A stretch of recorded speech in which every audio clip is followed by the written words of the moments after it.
And I'm Guy, and this is your home for everything Alberta independence. Let's get into it, Nat. Yes. First of all, thank you so much for joining us today. Please don't forget to subscribe again. It really does help us out. Also, let us know what you're thinking and comment because we try to read most, if not all, of your comments live. But we do give priorities to super chats. Those really also help us out a lot. And we have memberships. Thank you to all our members. And I will say we had another struggle today trying to film edited videos. My God, I had to film mine 4 times. I thought I had it down. I went into editing, and for some reason, it was at half speed and it didn't record properly. So I guess I have to redo it tomorrow.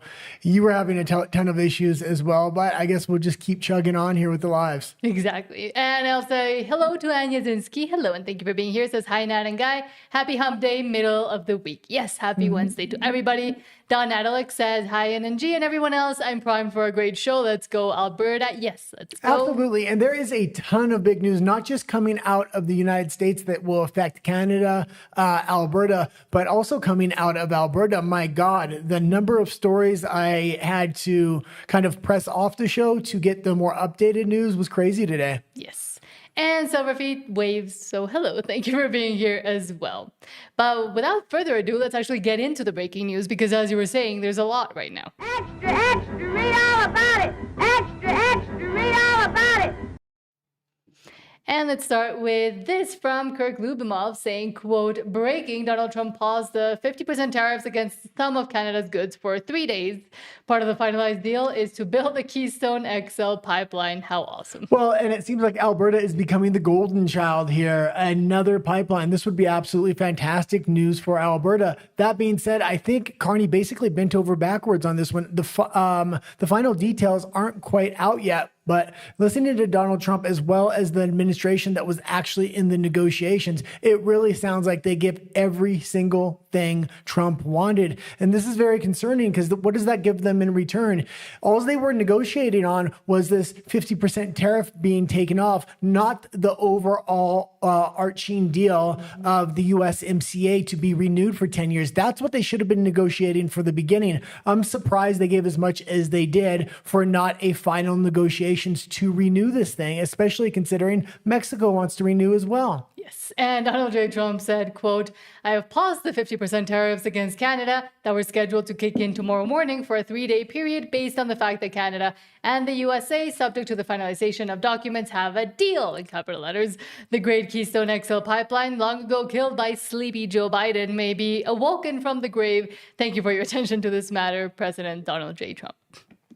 Yeah. That was it. Well, there's a second follow-up to this where he actually gave a spoken statement later today. I threw that in there as well. Yes, Nick Sorter says, quote, President Trump announces he struck a trade deal with Canada moments before Canada was said to get hit with 50% tariffs across the board. Canada is eliminating tariffs on American farm goods and probably not getting much else. Update on your negotiations with Canada for a trade deal? Yeah, we had a very good conversation with the Prime Minister last night, and we've come to a deal with Canada. As you know, the 50% tariffs across the board were going on against Canada today, and they called yesterday and they gave us the points that we had to have. Very fair deal for both. The tariffs will be non-existent for our farmers. Our farmers were paying tremendous tariffs into Canada, and those tariffs are going to be totally eviscerated, down to zero. Is the U.S. going to lower tariffs on Canadian autos? We're doing certain things. Got to give something, and we're doing certain things. They were paying a high number. We're reducing it a little bit. It's good for everybody. But our farmers are going to be thrilled. Our manufacturers are going to be thrilled. And basically, we have no tariffs going into Canada anymore. Canada was charging us tremendous tariffs. We no longer have any tariffs. And what I was able to do is we put, as you know, under the new tariff, I guess you'd call it the new tariff schedules that we came out with. They were going to get a 50% tariff. Okay, and you can leave it there. And something I'll say here is, it looks like America is going to get full access to the Canadian market, but Canada, on the other return, is still going to have to pay a tariff going into the U.S. What Mark Carney needed to do was renegotiate the USMCA, not negotiate for temporary tariffs to be staved off because he's scared of what's going to happen. He needed to do what Mexico went in and did and started talks over a year ago and is basically negotiating everything within the USMCA to maybe have a direct deal with the United States, but they've been able to stave off all the negative effects that Canada has seen because they're in honest, straightforward negotiations with the US. Yes, our master negotiator, Carney, that got selected or elected on that point, and that all the elbows of Canadians were expecting to go and give Trump a beating and be best Trump, and he's the only one that can do it. Well, clearly he can't, because as you were mentioning, he spent a year twiddling his thumbs and just saying, we're going to go hard on the US. And then a week beforehand, or less than a week beforehand, they decide to start having talks, not even actual trade negotiations, and then this is what comes out. Well, and I think we also have to realize the tone of Donald Trump when he's saying, well, it's a good deal for everybody. I think Canada got absolutely cooked in this deal. We're going to have to wait a couple days to see the details come out.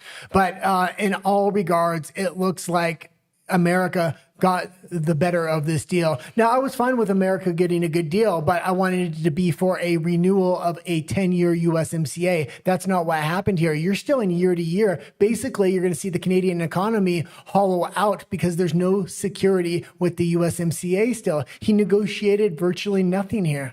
And yet with the Keystone XL pipeline and the renewal maybe of that, there's another worry, at least that comes to my head, that this might be a talking point for the forever Canadians to say, oh, well, look, Alberta's even getting more stuff now, so why would you want to leave? However, on the leaving side, Danielle Smith has come up with a new update, apparently.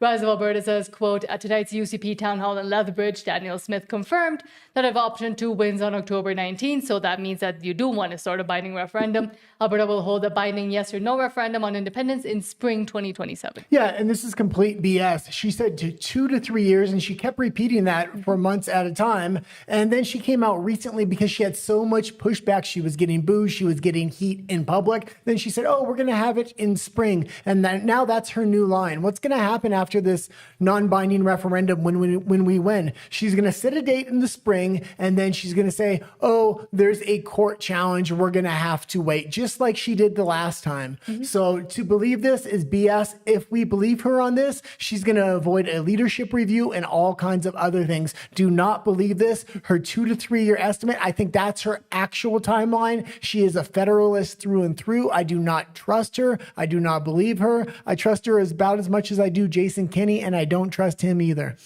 And it does seem like, again, it is a vibe to not have to go through a leadership review, even though also we're seeing, and we've been commenting a lot on her maybe having eyes set more towards Ottawa, and that might be answering as to why the sudden 180 that she's made. But again, she said repeatedly over and over again, oh, but there's going to be a lot of things that might stop an actual binding referendum, like a court challenge, like we having to do a consultation, et cetera, et cetera. So now saying spring 2027 seems a little bit out there and desperate. What we're going to have to bring up here as well is that Keystone XL pipeline. Mm-hmm. Carney was talking about, oh, I have to get approval from every single province, from First Nations, from this or that. It looks like he only needed approval from one person, and that was Donald Trump. He pushed this thing through like it was absolutely nothing. And this is a slap in the face of Albertans. I understand the Keystone XL pipeline is going to be a good thing, but to jump through the number of hoops we had to do for those other supposed pipelines that will probably never emerge, but if they do, Danielle Smith signed away the economic future and previous pipelines of oil already coming out of the ground through that MOU. Economic sovereignty is disappearing in Alberta because of those MOUs Danielle Smith signed. And now it looks like you didn't even need to sign those. All you had to do is go deal directly with Trump. And yet, as the vote approaches, also we need to secure certain things. Keith Wilson says, quote, we need Albertans across the province to become scrutineers for the October 19th referendum.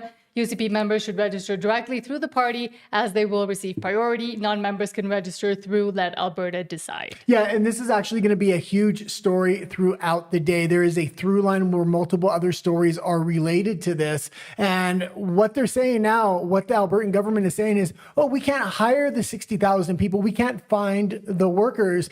But people on the independent side have been applying for a lot of these different jobs, and they're not getting callbacks. What they're saying is they're going to have to go outside of Alberta to find these workers, and they're going to potentially have to get non-Canadian citizens. This is absolutely ridiculous. This is absolutely unacceptable. We need to get somebody in Danielle Smith's position of running the UCP that's going to demand sovereignty and transparency for Alberta's elections and make sure Alberta controls its own elections, not people from outside of Alberta.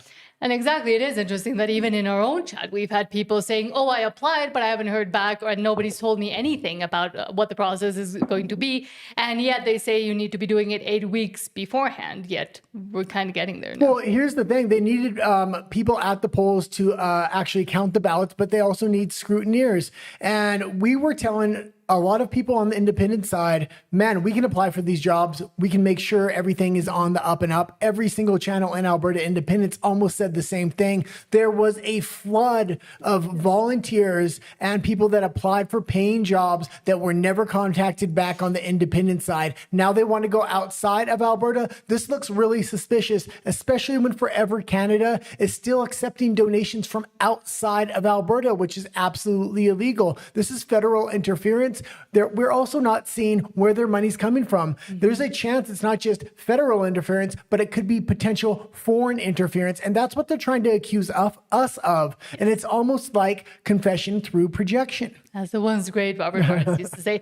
But I will also say we've been warning about this because they've been trying to start talking about how difficult it's going to be to count all the votes for about a month and a half now. I mean, that point has been brought up, and we brought it up as well, that the other side, the Federalists, were saying, well, we're going to have to be hand counting 10 different ballots for each person. It's going to take forever. It's going to take a very long time. We won't get results for about a week or more than a week. So they were preempting this since before, and they were saying how difficult it was going to get people to actually count it and to actually be there. And now we're seeing that they might be a way and a mechanism that they're using. Well, and this is just another scam from Danielle Smith. She flooded that ballot with 10 questions, knowing maybe this was the plan all along. We're going to need 60,000 employees. We can't get them, and it's an excuse. We can get foreign workers or people outside of Alberta to count those votes. This should have been one question on that referendum, period. And now we can see why, not just for this reason, but for the original reason. We wanted transparency, consistency, but also we wanted it to be very clear, and we wanted to meet the Clarity Act. But at every single turn, Danielle Smith has shown herself to be a Federalist. Exactly. But now let's go back to your comments, and then we'll get into Alberta Stay Free, where there's a lot of news for today. Philip Espa says, hey guys, how's it going? Good, thank you. How are you? Says, just wish for once tariffs would be implemented. Marzalaya is still a BS artist. This deal was cobbled together at the last minute. Well, I'll say this. It does look like maybe it wasn't cobbled together at the last minute because the Keystone XL pipeline was added in there, and maybe Mario was half right, I would say, because what he was saying was there was an overarching deal to renew the USMCA originally, and that was not the case at all. This was a deal just to ward off the 50% tariffs, which is absolutely ridiculous and puts Canada in a very precarious situation. The one problem with this is they threw the Keystone XL pipeline in there, and to a non-politically engaged individual within Alberta, they're going to think this is a good thing, just like the other two pipelines that may never emerge that Mark Carney was offering up as well. So to the non-politically engaged, this could hurt us somewhat, but overall, things are going very well for Alberta independence right now. Yeah. Sheridan Forbes says that means more competition and lower prices for Canadians if more American companies are allowed in. It's good for consumers. And yet, when has the federal government in Canada ever really cared about consumers or Canadians themselves? Never. And that is why they want to continue to say that the managed economy and everything else the managed market won't be touched. That's what LeBlanc was trying to say there. Yeah, it's obvious what's going to happen here. This is going to massively benefit Canadians, especially with food prices and prices at the till. Almost more than any other country around the world, the amount of inflation and how much things cost in Canada is ridiculous. Bringing in cheap American goods and breaking up these monopolies could be a good thing overall. And then we'll have to figure out how to actually compete in the open market and with real manufacturing processes, not protectionist monopoly practices, which Canada has had for decades. They've been hitting Americans with tariffs for decades now. Philip Espa says, this is interesting as well. It says, this is coming from someone who loves President Trump. Not following on your threats creates a pattern opponents can exploit. That 50% tariff should have gone ahead. And I kind of do agree with you on that. Yeah, Mark Carney overall was just completely unprofessional. And he can try to excuse it away any way he wants, but there's an example right to the south that showed you exactly how to do it. And it's not like it was a conservative government in Mexico. It was a far left ideologue government, just like Mark Carney. They took a completely different approach. They understand the severity of the situation, and they started negotiating a year ago. And it looks like they may be coming close to a bilateral trade. And after the midterms, if that is the case, Trump still does have the option to completely cancel the USMCA and pull the rug out from under Mark Carney. Mark Carney has really made himself look like a threat to the US, saying he's going to gather up the middle powers against them. Mm-hmm. Philip also says, I don't trust Danielle for 1 second. Fringe seems to be falling for this. I hope he doesn't run back to defend her. If option 1 wins, we need to oust her. Absolutely. And I'm going to say this. I've listened very closely to what Danielle Smith said. And what she said was 2.5 or more years for a binding referendum. And she said it more than once. She said it a few times. And then she got so much pushback. Now she's saying spring. Do I expect her to follow through with spring? No, the reason she's saying that is because she can hear not only channels like ours, but the Fringe, all the big channels in Alberta Independence are saying there needs to immediately be a leadership review. The only way for her to avoid that is to make an empty promise of a spring binding referendum and then to say, well, I don't have any control. The federal government is making a court challenge. Boo-hoo is me, but I got past my leadership review. Yeah. Just putting another knife in the back of Alberta Independence there. Yeah. Holden says, elbows up, all hail Karl Marx Carney. Essentially, yeah.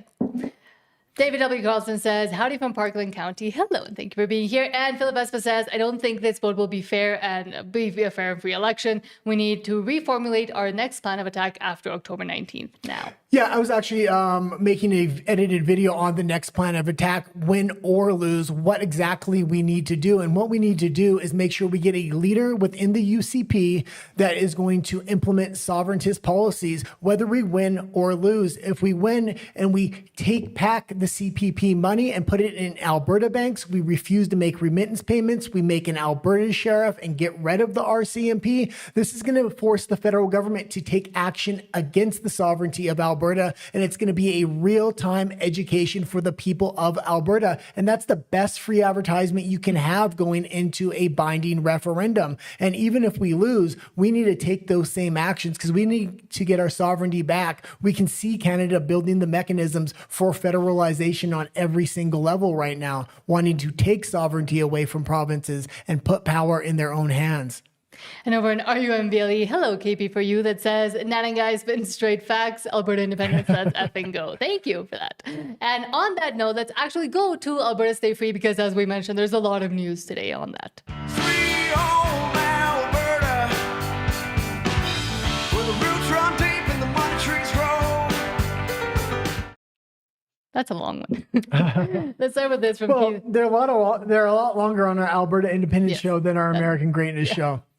Let's start with this from Keith Wilson saying, quote, it's Alberta's oil, not Canada's. Ownership of Alberta's oil and gas resources was transferred from the federal government to the provincial government in the 1930 Natural Resources Transfer Agreement and is part of the Constitution on the Constitution Act of 1930 in the UK, 20 and 21. And this is crucially important for people in Alberta to understand. And I hope more Alberta Independence content creators start talking about this. I know I sound like a broken record when I say the federalization of natural resources, but we can see him here now talking about how the oil is Canada's. And when all of Canada is failing except for Alberta, they're going to be coming for Alberta's oil and infrastructure, and they're going to take it from carbon taxes and all kinds of other onerous taxes. There's also something else to be said here, and that is with these two potential pipelines Danielle signed with the MOU and the Keystone XL pipeline all running into Alberta if they do get made. Carney's going to want to make sure that he has the mechanisms of federalization well built, so very little of that money actually goes to Albertans, and that tax money comes right off the top before any profits. This is probably the number one reason we need independence before Canada federalizes natural resources and takes what is Alberta's and calls it their own. And Keith was replying to a tweet or an X from In the Money Pod saying, quote, Canada could soon be arm wrestling Saudi Arabia to become the world's largest oil producer. Not Canada, Alberta. Over the next 4 decades, Canada becoming an energy superpower will really dominate the development of Canada's economy. And I'll just give you a quick perspective on that. Let's just assume that Canada does reach 10 million barrels a day in about 10 years. We think at that point, the United States will be about 8 million barrels a day. We think Russia probably around about 8 million barrels a day as well. And so Canada is going to be arm wrestling with Saudi Arabia as the world's largest oil producer. Now, I quickly would say is, if you just kind of squint into the future and think about this, if Canada is, close or first place as the largest oil producer in the world, no one's going to describe us as a middle power. Meaning, this is a very dramatic repositioning of Canada on the world stage. We're now a superpower because we federalized natural resources, mining natural gas and oil, and taking from the provinces what are supposed to be theirs. The provinces need to break free right now. The only province that has an opportunity is Alberta. Now is the time before Canada starts taking full advantage of what they think is theirs. And again, which is why Alberta independence is so important, but also why it's important to realize that Alberta is in a position that is an existential threat to Canada if they leave. But imagine what would happen to Alberta if they could even continue to exploit even further all the resources they have and become that superpower all by themselves. Canada, of course, doesn't want that, much less Carney, that wants to federalize and start the socialization towards communism pathway. Well, everything he was talking about right there in that clip is about Canada becoming a superpower. You can take 1/10, less than 1/10 of Canada and become an ultra superpower. You will be one of the most successful Western democracies in all of the world, because everything he's talking about that will make Canada a superpower is going to make Alberta the greatest country in the world, period. Exactly. And that's why they're so scared.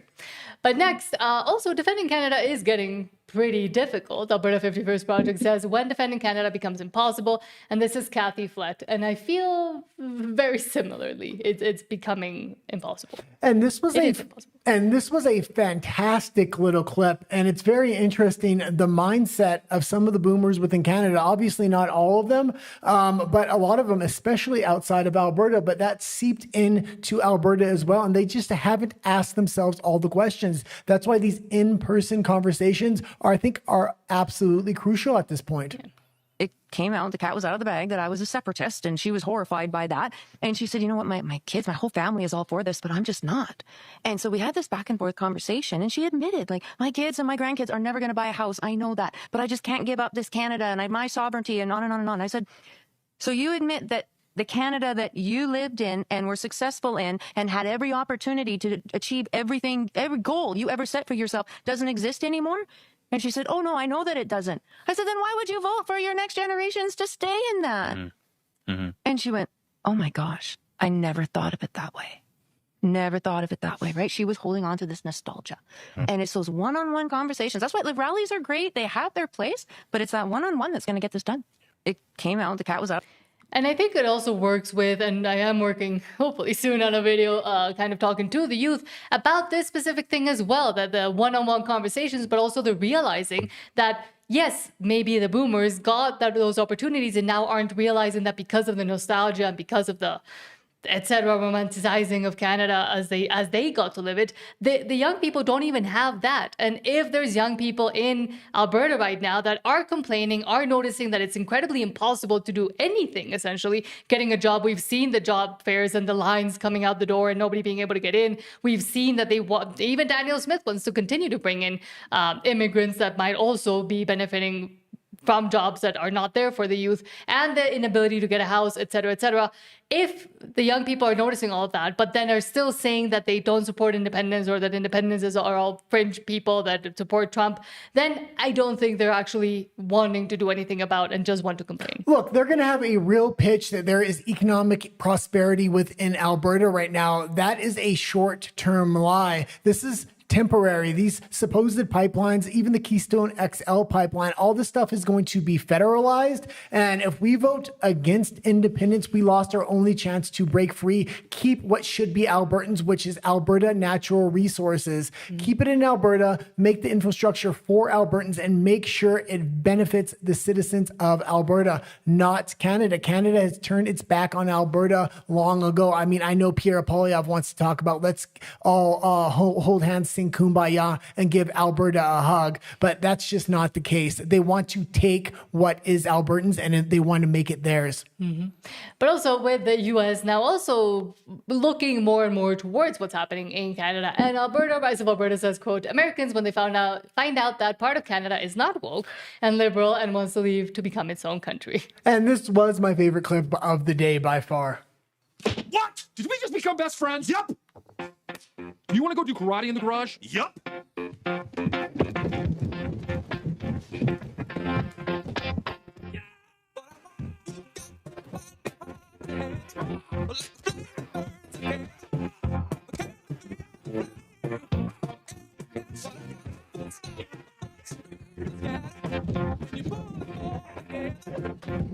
I think they're starting to like each other. I got a really bad feeling about this. What? Oh, yes, he does. And that's absolutely what's waiting for Alberta on the other side if we can just continue down this path of independence. I know it's hurdle after hurdle after hurdle when all these conservatives turn to federalists and they want to make sure we can't get to a binding referendum, that we need a referendum on a referendum. All we got to do is keep moving forward. At that end stage, we might well have to be ready to make a unilateral declaration of independence. But leading up to that, things are going well at this point. I will say the momentum is on our side. And again, it's also becoming harder and harder to even try to defend Canada and to even try to steel man that side of the argument. But next, and talking about the scrutineers and what's happening with Elections Alberta, Alberta Proud Dad posted this saying, quote, why does Elections Alberta need help from other provinces to run a referendum that affects Albertans, specifically on independence? Then someone suggests hiring temporary foreign workers just to annoy separatists. I'm not a fan of any of this. Albertans deserve answers. Well, we're going to have a follow-up to this right after this. And I'm going to say they're actually talking about hiring non-citizens. And it's not just to trigger Albertans. It's a real concern here now. Mm-hmm. Okay, I just saw this Globe and Mail article, and if it's true, I'm not a fan. Alberta is holding a referendum that affects Albertans. So why the hell do we need people from other provinces help run it? I know it's a massive job, 10 questions, 45 million ballots, but you're telling me we can't find enough qualified Albertans to do this? Then I see this genius saying he would love to see temporary foreign workers hired just to watch separatist heads explode. Are you purposely trying to piss people off? Listen, I support this referendum, but I'm not going to blindly defend every decision around it. Elections Alberta needs to explain what's happening because right now, this looks questionable as hell. It looks a lot more than questionable. And what I'll say is after I see Forever Canada's financing, where they're not showing their financing and they're literally saying to the general public, we take donations from across Canada, which is illegal. What I say is win, lose, or draw on October 19th, we are going to keep pushing forward with independence and sovereignty. And speaking of all of those young people, again, let's remember those lines at the job fair. Why can't they suggest to young people at least to come help with that, for example?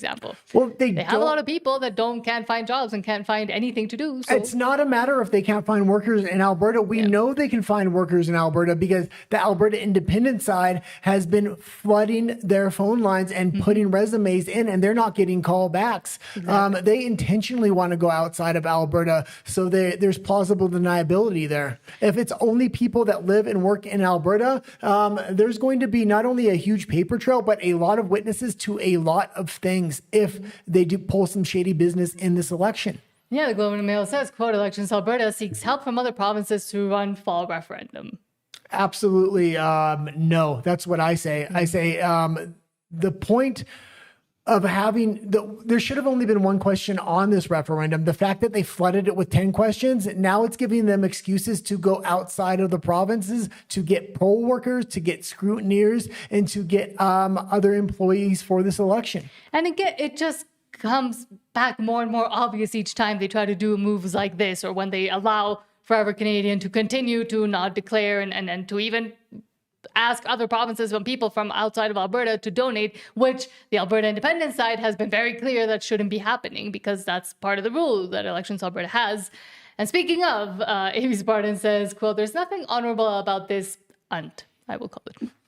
Dear volunteers and supporters, as you may have noticed, separatists now are following everywhere I go with the Unity bus, and they're trying to be obstructive. They're agitating us, they're being confrontational, and they're looking for some kind of a confrontation between us and them. I'm asking you, don't get engaged in that. When they go low, we go high. We only have one goal, and that is keeping Canada united and spreading our message of unity.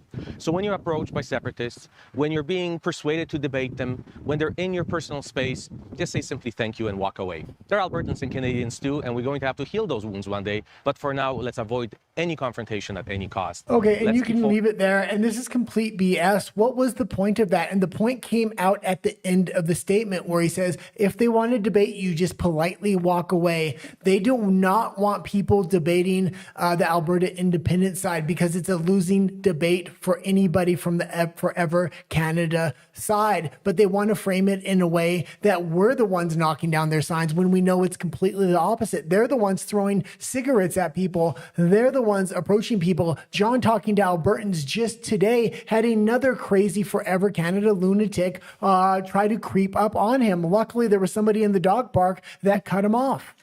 But, and you're exactly right. They're saying, don't debate, don't talk about this, don't engage with them, because you might get convinced and you might get swayed the other way. But they're framing it as, oh, it's that side that's being confrontational, when it's the healthiest thing to do in a democracy is to have those debates, is to have those conversations, and is to try to understand each other's points. Maybe not agree, but at least get to a point where you understand why the other side thinks the way they do. And I think they're less scared of being people convinced, because that would only mean losing one vote. But they know the Alberta independent side is filming a lot of these conversations, and it has a real chance to go viral online and convince hundreds, if not thousands of people from one debate. That's why they're scared of it. That's why he put out a statement like that saying, if somebody from Alberta independence approaches you, just walk away and don't debate. Mm-hmm.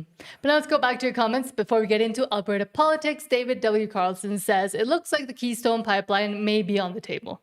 Yeah, it absolutely is. 100%. I have no doubt about that. But what I'm going to say, and I've been the channel that has been saying it from the beginning, every other channel saying these pipelines will never emerge. Carney is never going to go into these. I've been saying he's looking to federalize natural resources, meaning he wants to put all the money in the federal government's pockets and not the province's pockets. And he wants to do it even outside of the natural resource sector, I believe. I've kind of gone over that in other episodes as well. And now with potentially 3 pipelines on the table, I think Mark Carney doesn't mind it as long as he can get those mechanisms built where all the money goes to the federal government and not the provincial government. And how he does that is he takes the federal government's cut off of the top and makes sure the pipeline isn't profitable after taxes. So Alberta or any other provinces don't get their cut. Yeah, after taxes and restrictions and everything else that they'll probably lump onto it, at least on the Canadian side. Saltius Maximus, hello, says, how do you get sovereignty when every leader you get doesn't want to fix anything? Because it's not true sovereignty. Yeah, you just keep kicking the leaders out. You kick Jason Kenney out. You have a leadership review on Danielle Smith, and we just say next up until we can find one that's at least going to put a binding referendum forward. Regardless of what the federal government says, Alberta has a much higher standard than any other province. We're the only ones willing to constantly oust our politicians when they show their true colors. Every other provinces just go along to get along. Oh, well, another politician, there's nothing we can do. Albertans have shown another way. If it was Jason Kenney, gone. Danielle Smith, she's the next one. She needs to be gone. And we need to get somebody in there that's going to guarantee a binding referendum, period. Holden says, Danny should just accept her board of directors job at Brookfield now. I don't know if she's vying for that. I honestly do think she's vying more towards the probably open seat that will be there for the leader of the Conservatives soon.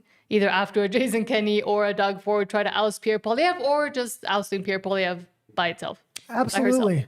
And it's very interesting. I was watching, again, The Line, a very liberal podcast, to see what they're saying about these trade negotiations and things like that. And they're saying, well, Canada, we just used to have preferred treatment because we were just so ideologically aligned with the Americans, and that's just not the case anymore.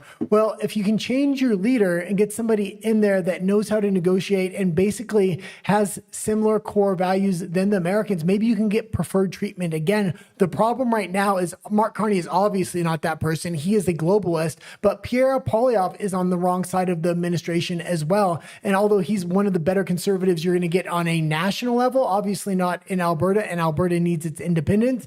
Danielle Smith is somebody that hasn't rubbed the Americans the wrong way. A matter of fact, she's gone into negotiations with the private sector, as well as the Trump administration, as well as the Liberals. You put her in there, you may be able to get preferred treatment for Canada again. That being said, I don't like Danielle Smith, but if she has her eyes on Ottawa, maybe that's the best option for Canada at this point.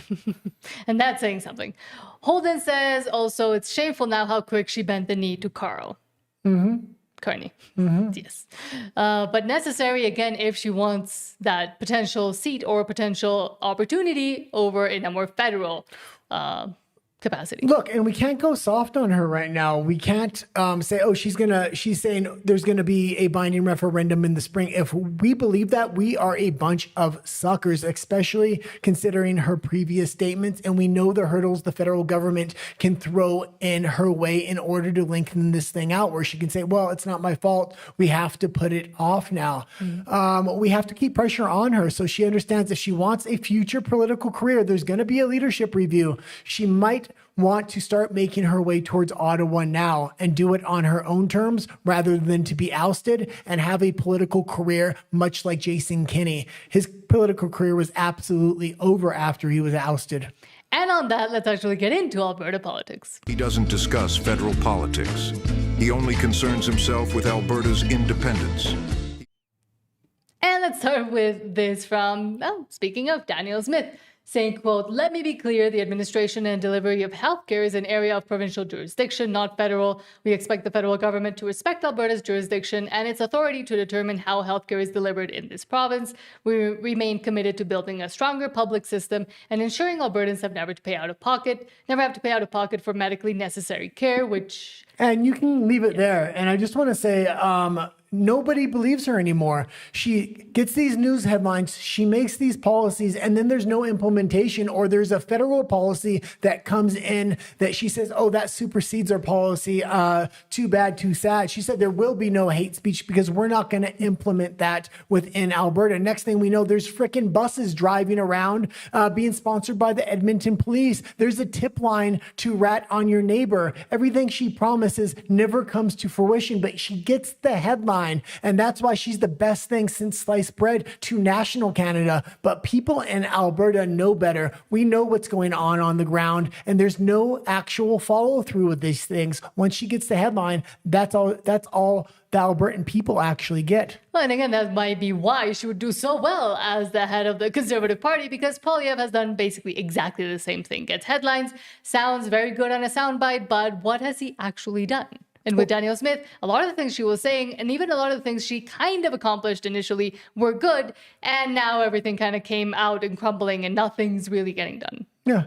But next, Rebel News says, quote, fact check. Premier Smith claims Russian interference is happening in the referendum campaign. Is it? Identifying, quote, foreign interference requires more than detecting non-Canadian IP addresses, Russian language origins, or content farms. Public Safety Minister Mike Ellis reported that the RCMP found no credible information suggesting the separatist movement itself has been subject to foreign interference. This is a crucially important article. I know we were making fun of Russian foreign interference. They're now laying the groundwork. If we get past the non-binding referendum and we get into the binding referendum and we're successful, they're going to claim Russian interference and the results need to be null and void. How do you know this? Because they did the exact same thing in Romania and multiple other EU countries, and they did it for less. What they did in the Romanian election when a right-wing populist came to power and won the election in a landslide, they said there is interference on TikTok from the Russians, so we have to void the results of the Romanian election simply on TikTok. What they're claiming here is there's massive foreign interference, and there absolutely isn't. This is simply a mechanism they're building beforehand in case we get to that binding referendum and we actually win. And this is one of the reasons why I say we may have to have a unilateral declaration of independence after the binding referendum if Canada is unwilling to part ways. But also with this and with, it's part of the playbook, similar to them saying beforehand that it's going to be very hard and take very long to actually count all the votes from this non-binding referendum. And also the Danielle Smith saying, oh yes, there might be court challenges, so it might take a long time to get to an actually binding referendum. This is another thing that they've been laying out, but there's examples, as you were mentioning, all around the world. I mean, the neighbor to the south with the US also having Russian interference and using that to try to get rid of a problem or an issue that they don't want to have to deal with. Well, something else I'll say here, this was just one article I brought up. It's all over the media right now. Every single mainstream outlet is talking about it. Forever Canada talking about it. They're laying the groundwork. And if you think it's simply Russian interference, you have to look at what they said within the EU for the Romanian election. Russian interference on TikTok was enough to null and void the results and not allow him to run again. Mm-hmm. And here we have from Keith Wilson saying foreign actors trying to manipulate Canadian politics should concern everyone, but treating Alberta separatism as something manufactured by Russian bots gets the history backwards. The debate over Alberta's place in Confederation, control of our resources, and treatment by Ottawa stretches back generations. Organized independence campaigns surged during the NEP era before social media existed. Today's Albertans don't need foreigners to tell them what to think. We can look at taxes, affordability, federal energy and economic policies, and the declining opportunities available to our children and decide whether Confederation is working for Alberta. Foreign actors did not invent dissatisfaction with the status quo. On October 19th, Albertans will get to send a message to Ottawa that Alberta can do better. And this is because the Globe and Mail started publishing new data from Canadian researchers showing that there's Russian and U.S. interests targeting Alberta. Yeah, and again, it's just article after article all this week, and I believe they're trying to lay the groundwork, maybe not for the non-binding referendum, but for that binding referendum. They may even say, well, you can't have a binding referendum because there's too much foreign interference. Absolutely ridiculous at this point. And also insane to think that they're trying to convince Canadians who can see and feel and spend or not spend their own money with their own eyes what's really happening in Canada, what's really happening when Alberta is staying in Canada, the amount of taxes they pay, the fact that healthcare doesn't work, education doesn't work, nothing works. And yet they're saying, oh, but it's Russia that's trying to manipulate you. No, it's the actual failure and systematic failure of the government and of Canada itself that's getting Albertans to say enough. Well, Alberta Independence has played this way, way above board. We registered as third-party advertisers. I mean, almost every single individual did. They raised money openly, showing where all those donations are coming from. They're coming from only in Alberta. It's the other side that can't show where their money is coming from. If there's any kind of federal interference or foreign interference, it's coming from the federalist side. This is confession through projection in its purest form right now. We can prove there's no Russian interference. Exactly. Now let's go back to your comments before we head into Alberta personalities. Blue Sky Gladu, hello, says Danielle Smith, truly is going for the hat trick of ruining parties. Eh? This is the third now. Wow, shame on us, lol. Hey, Mr. Wilson, Keith Wilson, that is, Albertans are calling you to the plate. Absolutely, and I've been saying that for a long time. He will be the prime candidate if we can get rid of Danielle Smith. Yeah.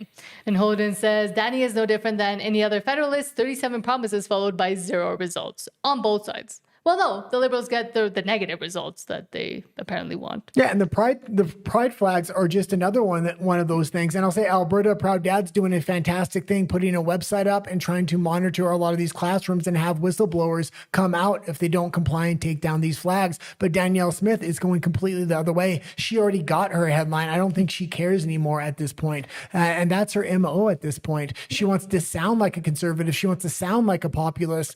She even at one point wanted to sound like an independence individual, but now we see her true colors. She's nothing more than a federalist. She's Mark Carney in a blue dress. And over on our UMBLE, PBE says, sounds like you guys have more than enough votes and the fix is in to rig your freedom election. Yeah, that's definitely what it's looking like. And it's looking like even if they can't fix it through the votes, they're going to want to claim Russian interference like they did in Romania to disregard that vote and to make sure he couldn't run again. KPRU asks, Guy, does Pierre need to give you a hug? LMAO, joking. No, ew. Don't get hugged by other men. Pierre is too busy hugging the Liberals at this point because they all have the same strategy of this elbows up strategy against Donald Trump. There needed to be a completely different strategy. The same strategy Mexico had would have been somewhere you could have started going into official talks right off the bat. I don't think most Canadians know at this point. Canada's not even in official negotiations yet. They're in what's called pre-talks. Yes. That's why they weren't able to negotiate a renewal on the USMCA. They're only able to negotiate a taking down of the 50% threatened tariff. Yeah. For 3 days also, because he said it was going to be. It looks like it's going to come through for sure. Yeah, but still. Hello, Sean says, Danny has a cute name, however. Yeah, but not when we're talking about the politics of the name. But now let's go into Alberta personalities. But they need to understand that Albertans are done. We're leaving, and there's no more conversation to be had. I know that's upsetting to people. And let's start with this. Speaking of, because you were just saying that, Juno News says, quote, Alberta Proud Dad, an Alberta political influencer, launched a website for parents and students to report teachers who may attempt to circumvent provincial law and push ideology in schools. Yeah, absolutely. Absolutely fantastic what he's doing here. And I want to see more of this. I hope people actually report, because you have to figure, especially in Calgary and Edmonton, there's going to be a lot of classrooms refusing to take down these flags. And you have to know Danielle Smith isn't going to do jack all about it, like she doesn't do jack all about anything once she gets her headline. And we also know that a lot of the teachers that purposefully go into the more conservative areas to be able, like they select and they choose to be able to be in those more conservative areas to continue to bring this in. Well, so I wouldn't be surprised to see this in more rural areas too. Yeah, it's not the conservative areas that I'm worried about. It's Edmonton and Calgary. We need to make sure we get a foothold within those regions. Otherwise, you're going to see Alberta slowly slip away, much like British Columbia slipped away into the hands of the NDP, who are straight up communists and socialists at this point. Literally giving away the land, but private property.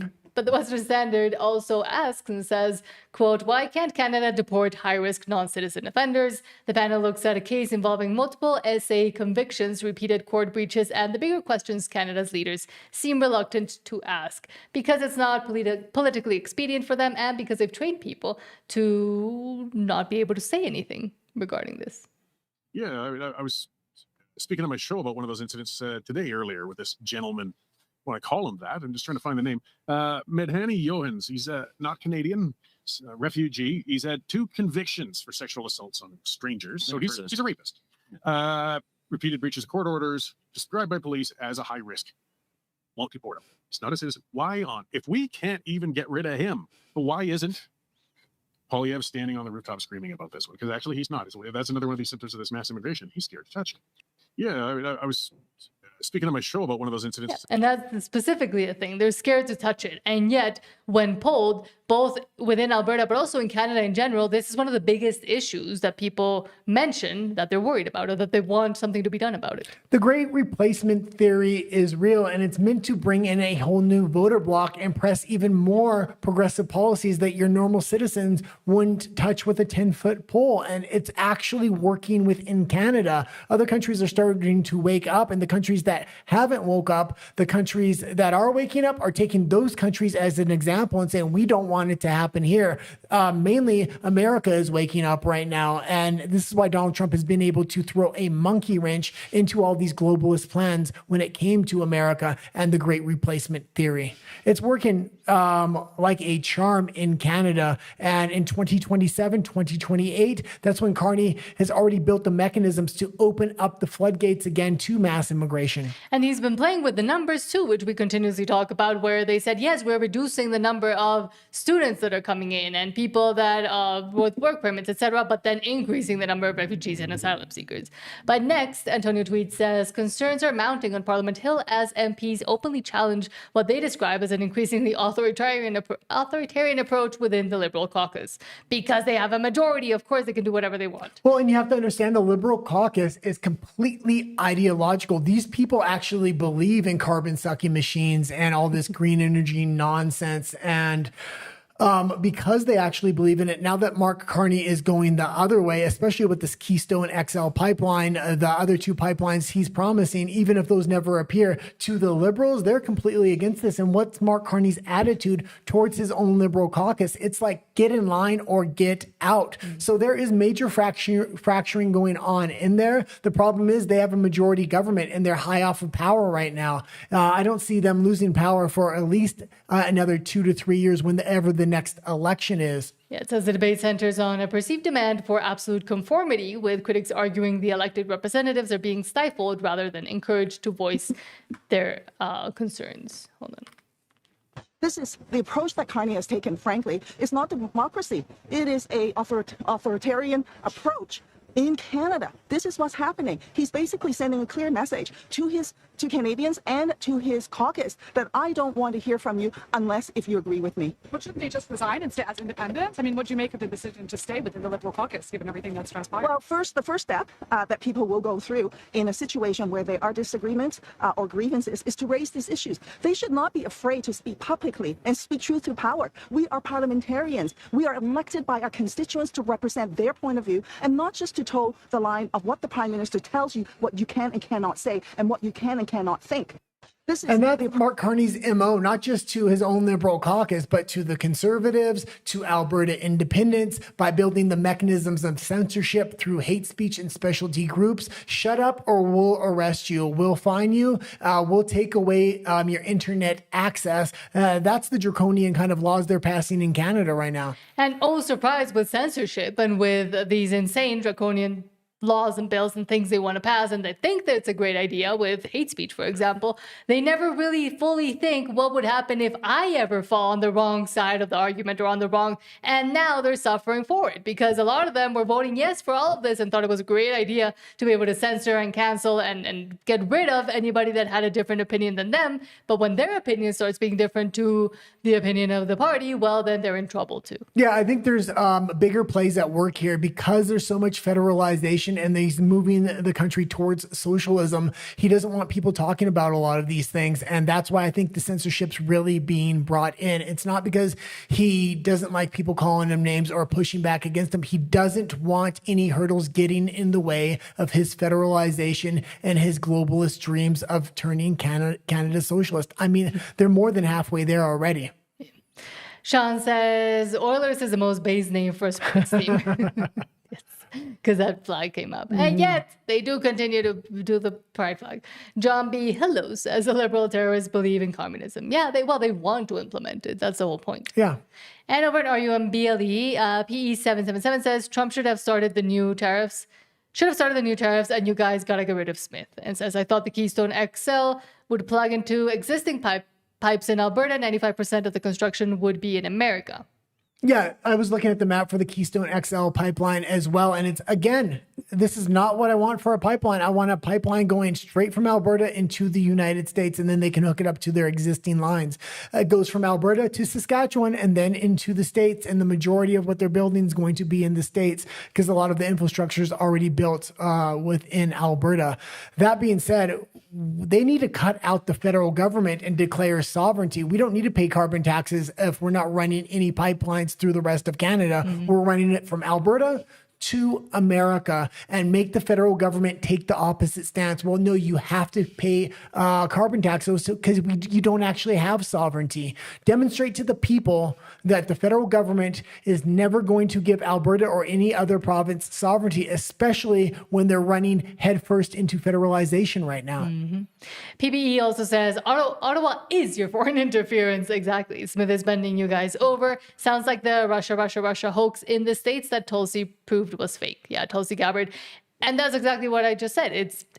We have the examples already. They've already tried this playbook before. Well, and I'll say we have a lot of Americans watching the show now. And that being said, they need to take a learning example from Danielle Smith and her predecessor, which was Jason Kenney. They talked populist. They talked all the good conservative talking points, all the things that the people actually wanted. And what did they deliver? They absolutely flipped once they really got into power, and they delivered nothing. This is really reminding me of what kind of Tucker Carlson is trying to present in the United States right now. And that's why I really look at that with a skeptical eye. And I say, we need to back Trump up and make sure a JD Vance gets in after Trump so he can follow through with all these policies. A lot of these policies Trump had to implement through executive order. We want to codify them into law.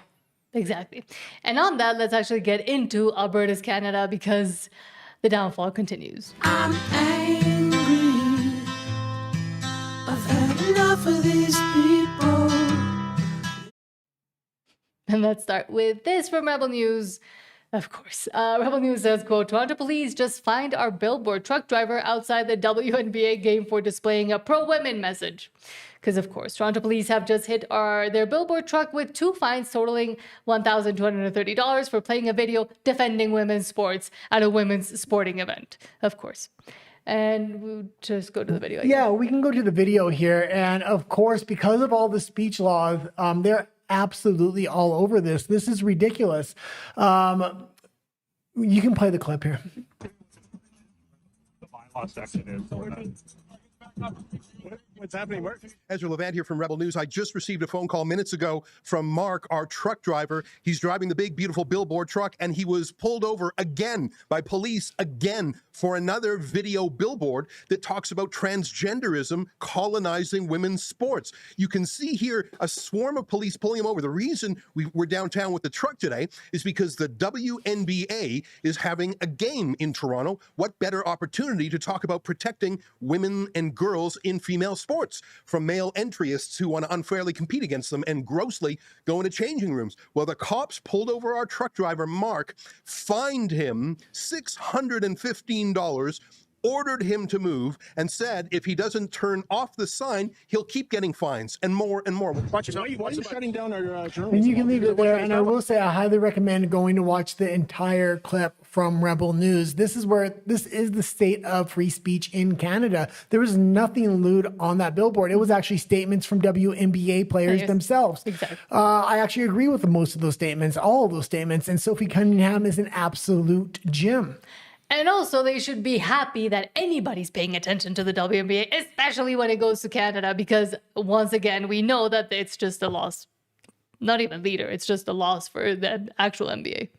But next, Marzalaya says, quote, wow, the Globe and Mail reassures Canadians the losing trade deal Carney elected to protect is actually no big deal. The deal of a generation has been downgraded because whenever Carney loses, it's never important. Liberal media is working overtime. This is crazy because, yes, the Globe and Mail says the end of the USMCA would have a surprisingly small impact on the Canadian economy.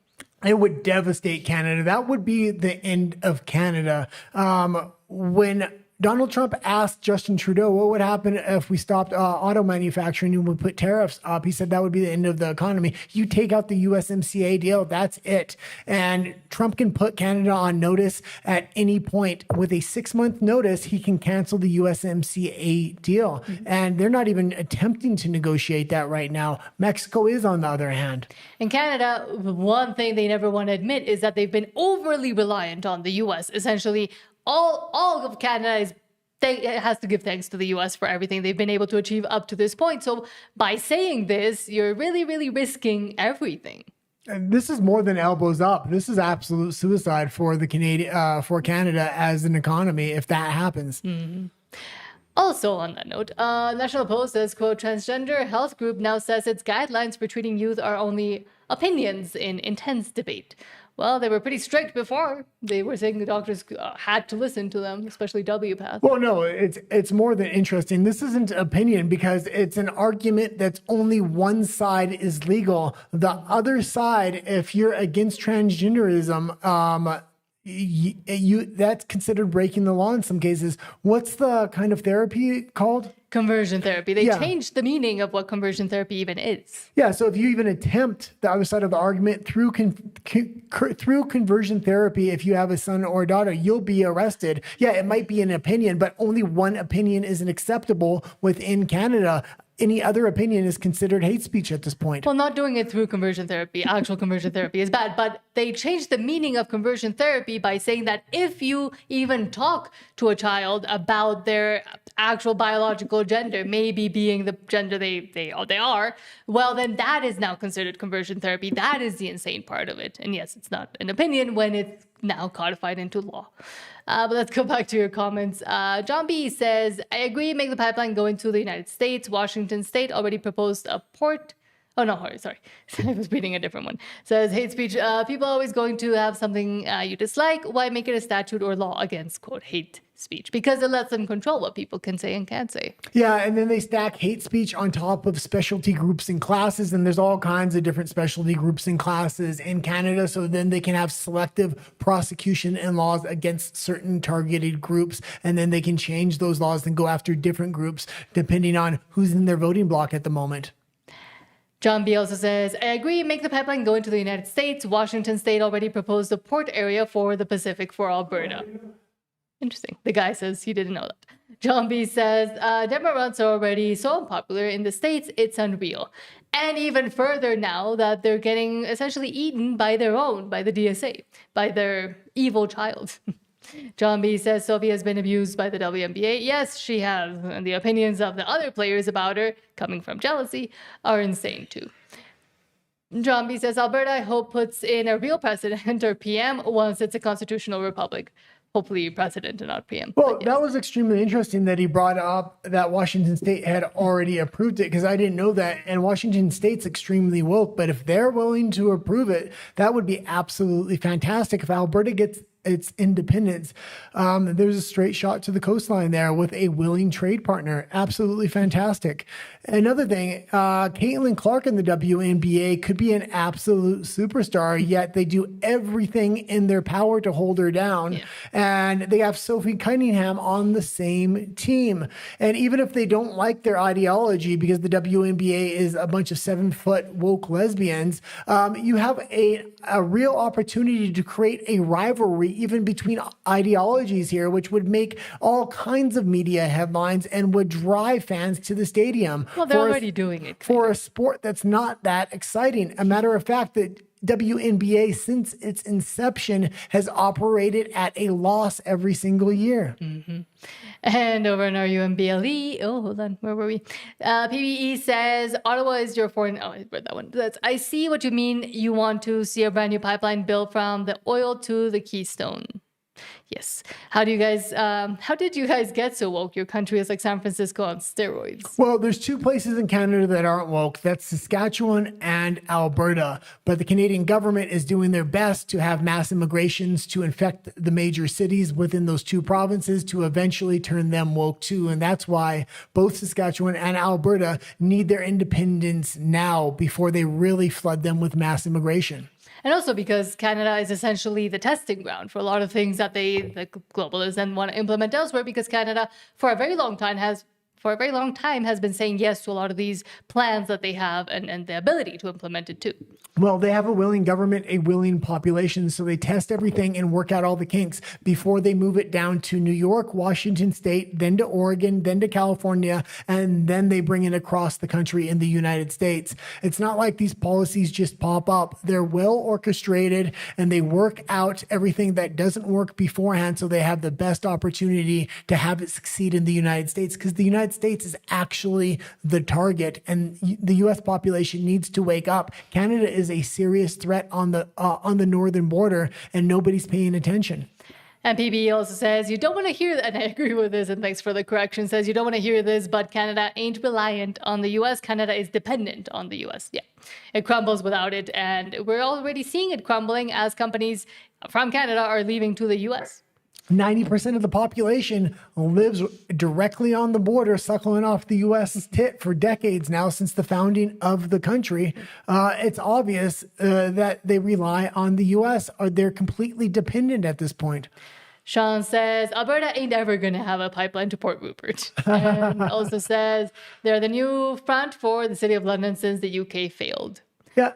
A lot of it thanks to Carney, to the same man that's still now empowering Canada. Look, we're coming up on this binding referendum. You can see everything starting to really escalate. Once we make it to that binding referendum, it's going to be very interesting, because we need to hold in our back pocket a unilateral declaration of independence in case Canada says, well, we have to avoid those results because of Russia, or we can't let you go because all the provinces haven't voted to let you go. Absolutely ridiculous. This is why why we need to push this thing through while Trump's in office. And if Trump leaves office, we need to hope that J.D. Vance follows him up, because I believe J.D. Vance is a populist and will recognize Alberta as an independent nation if we have to pull that card on Canada. And Sean says, and all we wanted was a McBarge taken care of. And apparently now the McBarge has been removed, or is going to be removed soon. I believe they just removed it. Thunk. Yeah. But I mean, that's a perfect metaphor for Canada. I mean, back then when the McBarge was still shiny and new and during the expo, whatever expo it was, it looked great. And yet it's been slowly decaying and sinking into the ocean for decades now. Canada could easily be the richest country in the world. And we even seen the Liberals talk about it earlier. Oh, Canada's oil, Canada's natural resources. We are a superpower. They think they're going to become more powerful than the United States. The truth is they have enough natural resources where they could potentially do it. They've been stepping on their own feet for decades, making sure they can't even access those natural resources. Alberta needs to break free at this point and actually start really investing in their natural resources to an extent the Canadian government hasn't let them before the Canadian government tries to take those natural resources for themselves. Thank you, John B. And Sean saying Expo 86. That was the Expo. Thanks. And Austin Westwood says the permits are still in place for the Keystone XL pipeline. So if the USA moves it forward, we should be able to start right away. But yet, who gets to keep it? What kind of restrictions does Canada get to impose on it if Alberta isn't independent? That wasn't the only approval. That just happened to be the one in these negotiations. There was 2 other pipelines approved by Donald Trump through executive order. Danielle Smith don't want to play ball. She needs to, instead of making a deal with Trump directly and building the pipeline directly from Alberta to the United States, she wants to play footsie with Mark Carney because she has her eyes on Ottawa. And while she's playing footsie with Mark Carney, she's signing away Alberta's economic sovereignty through these MOUs by paying massive carbon taxes and committing to 6 ways to Sunday to take the profits away from Albertan citizens and put them in the hands of the federal government. And Don Netherlick says, I was there at Expo 86. Cool. How was it? I mean, probably better than any expo could be today. Sean also says, me too. Oh, maybe you crossed paths and you didn't even know it. On that note, let's actually get into Alberta and the world.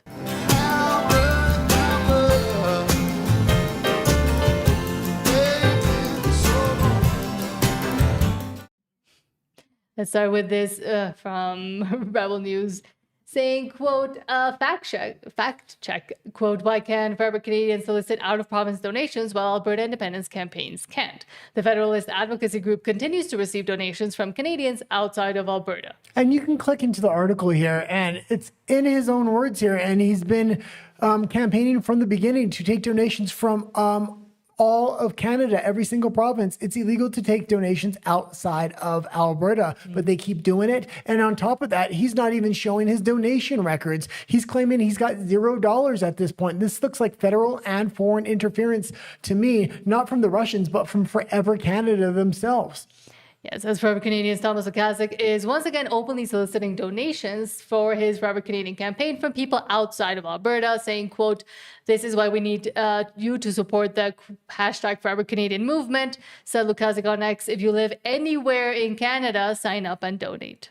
And I will kind of bring it up again, and I'll put a different spin on it this time. And I wouldn't put it past the federal government to pay Russian actors to try to donate money to Alberta independence. We really need to mind our P's and Q's. We've done that so far. But even after this non-binding referendum, leading up to the binding referendum, we want to track every single dollar and make sure everything is above board so they can't claim that. And if they do claim that, then we have a justification to declare a declaration of unilateral independence. And also, again, it is infuriating that Elections Alberta isn't looking into it after they've received emails, calls, people trying to report it, while they made it very clear to the independent side that they couldn't receive donations, and the independent side did the due diligence to not receive donations from outside of Alberta, and yet it's just too clear and obvious that there's favoritism. Well, and now Danielle Smith is just being a good little soldier, and she's claiming there's Russian interference as well. Maybe she knows something that we don't, and there's Russian money coming into Forever Canada and the Federalist side because it's not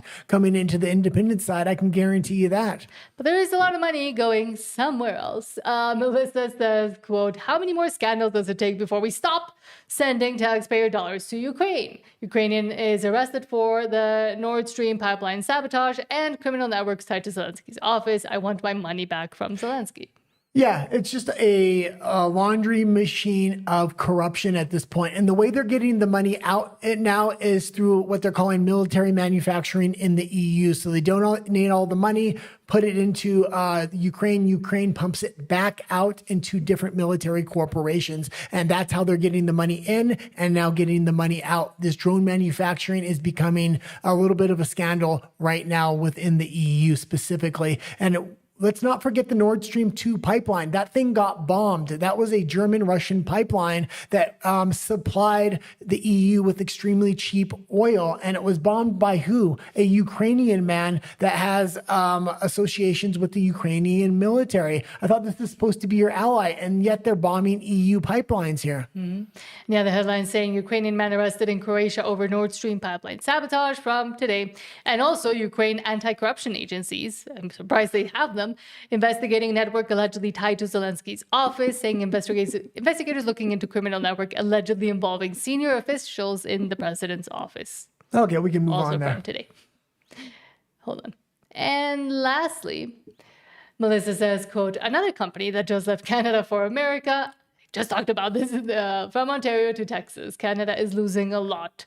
And yes, from investing.com says Zero Stack Corp changes incorporation from Ontario to Texas, maintains its NASDAQ listing. Every single week, there's a minimum of one major corporation leaving Canada. And now the Liberals, even if they got a bad deal, they're going to say, oh, well, we got a deal. No, you got no deal. You didn't get any renewal on the USMCA. You're on a year-to-year review, which gives confidence to the business community, which is you're going to see manufacturing and corporate headquarters flee Canada, move to the United States because they need to be able to plan for 5 and 10 year terms. And they can't do that in Canada right now. Canada doesn't seem to actually have a plan to start official negotiations with the Americans at this point. They were able to negotiate them to drop 50% tariffs, but that's not negotiating the actual USMCA deal. And again, company after company leaves, but also about 500,000 people have left since about 2023, I believe was the last time I checked. But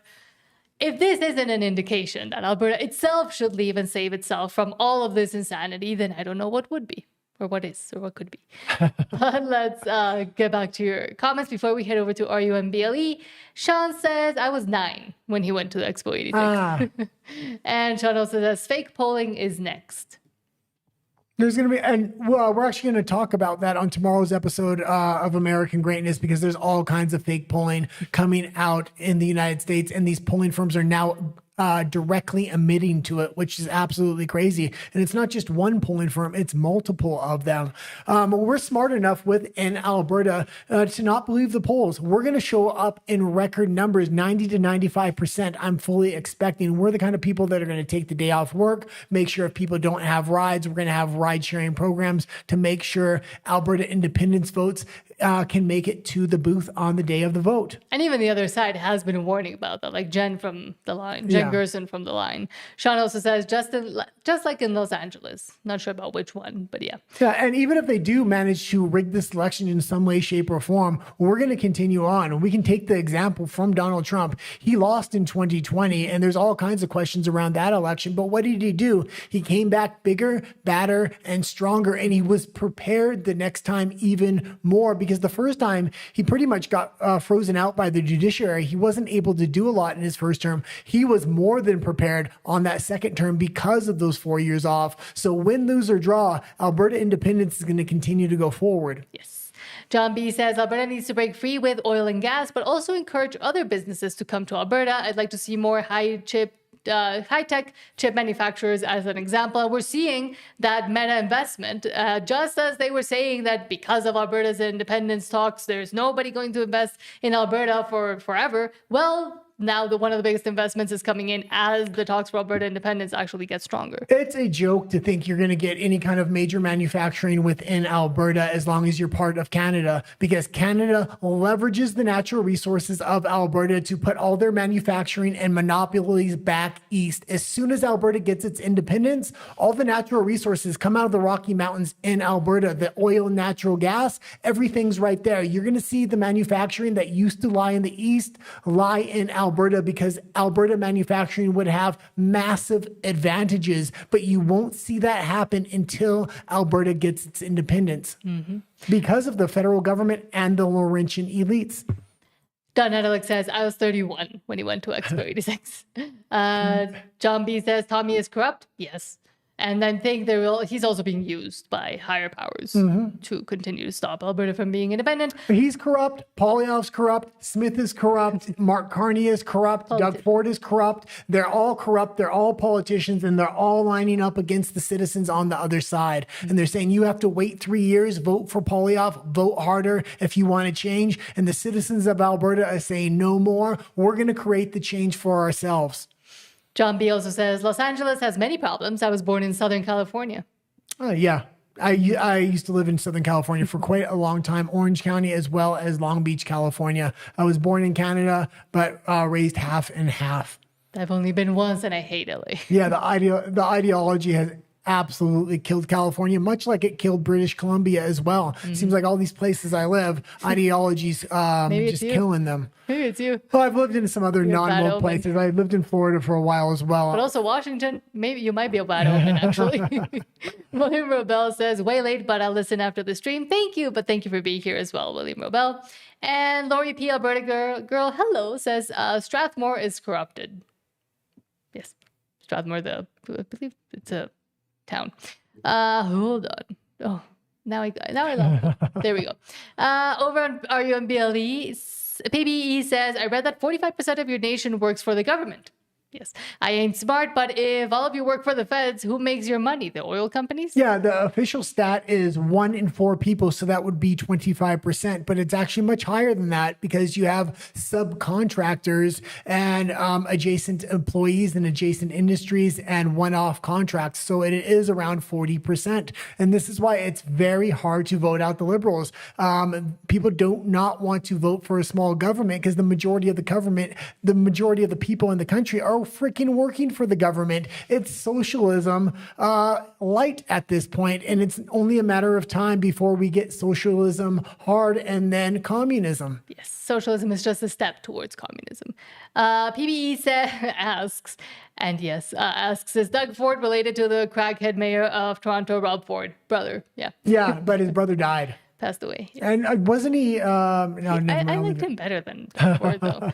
Beulah Hillier, hello, and thank you for being here. It says, watching from Innisfail, Alberta. Oh, thank fantastic. You so much. Was there a time change in Alberta? I have to check. But now we're heading over to RUMBLE. Before we go over there, don't forget to subscribe here on YouTube. It really does help. But the show is not over because there's a few stories that are too spicy for YouTube. So we'll see you over there in about 30 seconds. Let's get ready to rumble!